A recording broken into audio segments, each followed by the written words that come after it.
नमस्कार शेतकरी मित्रांनो. तर आज आपला तिसरा मोल्ट बसलेला आहे.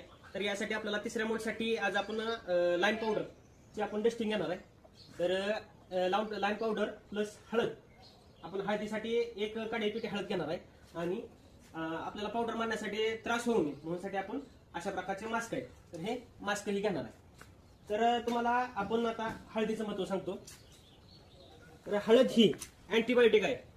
ज्यावेळेस आपला मोल्ट पास होतो त्यानंतर अळीच्या शरीरावरती जी स्किन आहे म्हणजे त्वचा दुसरी आणि ती एकदम नाजूक असते, तर तिच्यावर दुसऱ्या रोगाचा काही प्रादुर्भाव होऊ नये म्हणून आपण अँटीबायोटिक म्हणून हळद घेणार आहे. यानंतर ही लाईन पावडर म्हणजेच आपला चुना.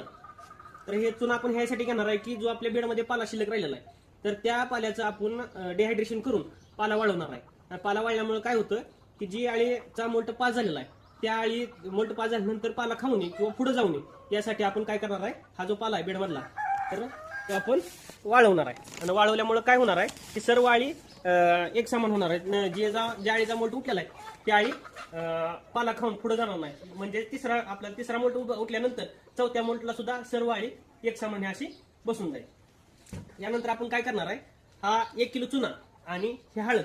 1 किलो चुन्यासाठी आपण हळदीचे 2 काडेपिटी अशा प्रकारे आपण याचं प्रमाण घेणार आहे. तर शेतकरी मित्रांनो, हा 1 किलोचा पाऊच आहे लाईन पावडर म्हणजे चुना.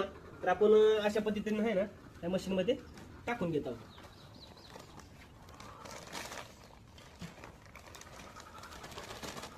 यानंतर आपण हा जो हळद आहे ते आपण पहिलं 1 किलोला 1 काडेपिटी टाकलेली आहे. यानंतर दुसरी म्हणजे 1 किलोला 2 काडेपिटी याचं असं प्रमाण आहे.